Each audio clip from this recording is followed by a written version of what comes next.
Hey guys, it's Yuki here. Konnichiwa from Canada. Welcome to another episode of Watch Me Paint While I Talk About Something. Today's topic is how I got diagnosed with fibromyalgia. So let's get into it. So for this, I'm not going to describe what fibromyalgia is. I am going to link a video up in this right corner. Just that way I'm not wasting so much time describing what it is. Okay? Important thing to know is that fibromyalgia is a disorder, not a disease. Because fibromyalgia is a disorder, you can't really have one single test to tell that you have fibromyalgia. It is through process of elimination through various other tests. I initially went to the doctor for major pain in my hands to my elbows. It was a pain through my bones, to the joints, to the tendons, to the muscle, and even to the skin at points. It was terrible, and I had trouble working because of that. So I described to the doctor what it felt like, what kind of stabbing pain it felt like through my palm of my hand to my arm to everything. And he said that it sounds a lot like carpal tunnel, which it did, and it does.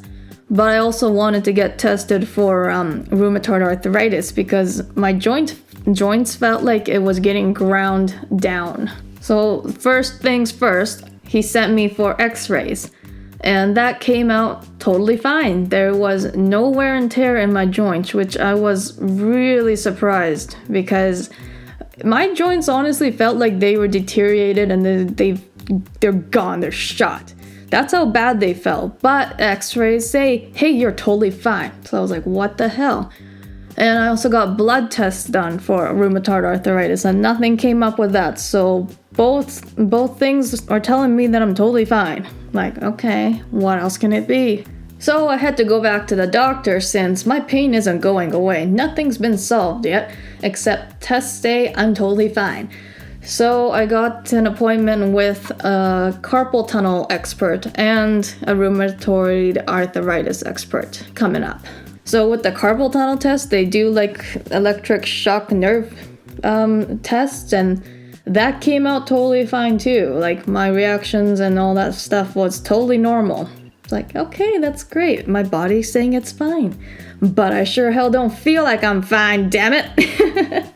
So like a couple months later, I finally got in with the rheumatoid arthritis specialist. I'm just gonna say RA specialist because it makes it so much easier for me to say it. And this is where it got kind of interesting.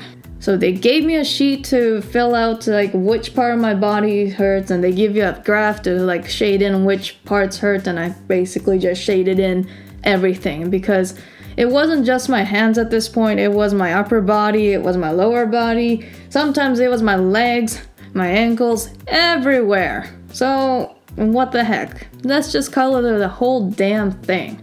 So by the time I got into the office, the RA specialist asked me like over 100 different questions to try and pinpoint what it is, whether it could be rheumatoid arthritis because it might not show up in the blood test, or it could be osteoarthritis if my estrogen is low, or anything really. And my symptoms were just all over the map. I had a bit of everything, like everything that can go wrong with your body, that's what it was doing. Good times. The most interesting part about this was the fibro points test. So there's very specific points on your body that if you touch them, or if they get touched, they get like really painful spots. Like it feels like a really fresh, sensitive bruise. And if you get 11 out of 18 of those points, then you're likely that you have fibromyalgia. And that's exactly what happened.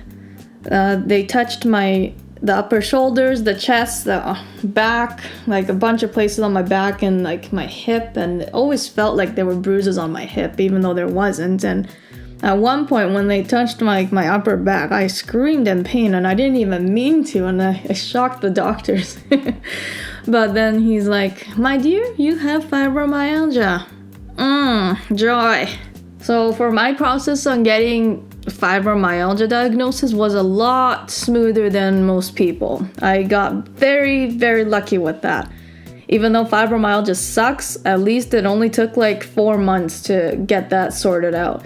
For most people, it takes years if they have underlying conditions or issues with their bodies, because it's hard to separate fibromyalgia pain from other pain as well, since fibromyalgia mimics a lot of different other conditions.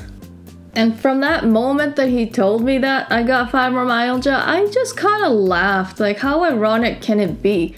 Like, I guess it's like 3 to 6% of people get fibromyalgia, and Ash, my fiance, has fibromyalgia, and now I'm diagnosed with it. Like, what are the odds of that, really? We're like the perfect fibro couple. But really, when I got home from the RA specialist that day, I was angry. I was like, out of all the things to be wrong with, that's what I get? There's nothing actually physically wrong with me, but my brain is saying it hurts. There's something wrong. And the pain I feel is definitely real. And for any doctor that tells you otherwise, they can just shut the fuck up and you go find yourself another doctor, because the pain I feel and the pain you feel if you have fibro, it's real, okay? Don't ever let anyone tell you otherwise. After I cooled down a little bit about this whole fibromyalgia bullshit, I accepted it, since what else can you do? It's not like you can fight with it and it'll go away. No. So I accepted it and I made peace with it. And on the flip side, I know how Ash feels when he's having a flare-up, because I get those too, and I was having those too. It explains a lot now. And that's just another thing that we can relate to for each other, you know? Just another little string to tie us together. It's kind of cute. It's a painful cute, but it's kind of cute. I remember telling Ash, like, you know, it makes sense that I have fibromyalgia because there was a lot of telltale signs from like the past decade. Like, for example, I could go hiking with my sister and family, and they'll be okay to hike the next day totally fine. And half the time I would be in so much pain that I just have to just lay on the couch. So I was like, what the heck? How come I can't keep up with you guys? It's not like I'm like super unfit or anything. And same with when I did CrossFit training back in the day. I almost died doing that from an allergic reaction, not from fibro. That's another story. Anyways, I used to do CrossFit, and once a week I would do it, but it would take an entire week of me basically suffering in pain to make it for the next week's class. Like, it would take 7 days to, you know, not even fully recover, and it just kept getting worse and worse with the pain. So that makes sense. But yeah, for the past decade, there was a lot of signs that I had fibro, and I just didn't really know what it was, or I didn't even care, really. I always just suck up the pain and just move on with life until like last year, when I just couldn't suck it up anymore, and my hands refused to really cooperate with me and actually move, because I had trouble with holding a wooden spoon. I used to work at the bakery. I couldn't even lift that. Putting on jeans was like painful and excruciating last year or 2 years ago, I can't remember, and that was like a huge sign I should have just listened to, but I didn't, because it's like, well, whatever, I'm fine, I'm still young, aren't I? Well, that's what the doctors usually tell you. You're young, you're fine. But little do they know, until you actually dig deeper, there's something wrong with you. And I also kind of got used to just like ignoring pain in general, because that's just the kind of person I am. I also have endometriosis, so I get stabbing pains in my like lower abdomen quite often, but I just push that aside and be like, oh, it's fine, whatever, it's endometriosis, whatever. So whenever it's any kind of pain, unless it's really, really bad, I always just ignored it, and I just figured it was normal. Like driving in my car for 20 minutes and trying to get out, I'm like, oh crap, I have to really like hold on to the handle and everything I can to try and lift my ass up off the seat, and I'm like so sore and stiff, and I figured that was normal. Well, it was for me, but in general, that's not quite normal. Now I know. So for the past decade, I've been in a lot of pain that I always ignored, and I just thought it was normal, I guess. It's normal for me, but to the general population, it ain't normal. That I did not know until I got diagnosed with fibro. But that doesn't really change anything. It's not like that pain's gonna go away now that I have a label for that pain. And yeah, that's pretty much it. It's like, oh, I'm forgetful. That's okay, I got fibro. Oh, I'm so stiff. That's okay, I got fibro. Now I just use that as an excuse whenever I forget stuff. I know that's not really good, but whatever. Like I said, I'm not going deep into the whole fibros thing because there's a lot of symptoms and I don't really want to talk about it. I will link a video for that because I made a video on it. That way you guys know what the heck I'm talking about. But yeah, it's not just the physical pain. It's also a lot of like mental thing. Like mental stress ends up giving us physical pain, and physical stress gives us more physical pain and anxiety and all that fun stuff. But don't we all have anxiety and depression nowadays? Sure seems like it. So now that I have fibro and I've dealt with it emotionally at this point, what do? I eat a predominantly plant-based diet with small amounts of fish, seafood, and eggs, and the occasional, and I say occasional, like 2 to 3 months, like once every 2 to 3 months, I might have some chicken wings, like homemade chicken wings. And it's oven baked, it's not fried. It's not Popeyes, because it ain't good for you. And any kind of meat is technically an inflammatory, so I'd like to avoid that. Same with dairy products. It is also an inflammatory, and you don't want inflammatory. You want anti-inflammatory foods.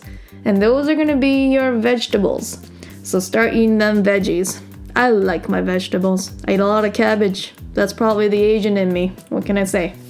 And I also do like moderate amount of exercise. Sometimes I end up overdoing it and then I get a bit of a flare up. So next time I don't do it as much, but it's also like a gamble. I try to do what I can, and that's all you can do, right? And there's no magical pill for fibromyalgia, that's for sure. And I think the best way to go about it is through like a healthy diet and exercise lifestyle. Like, know your limits.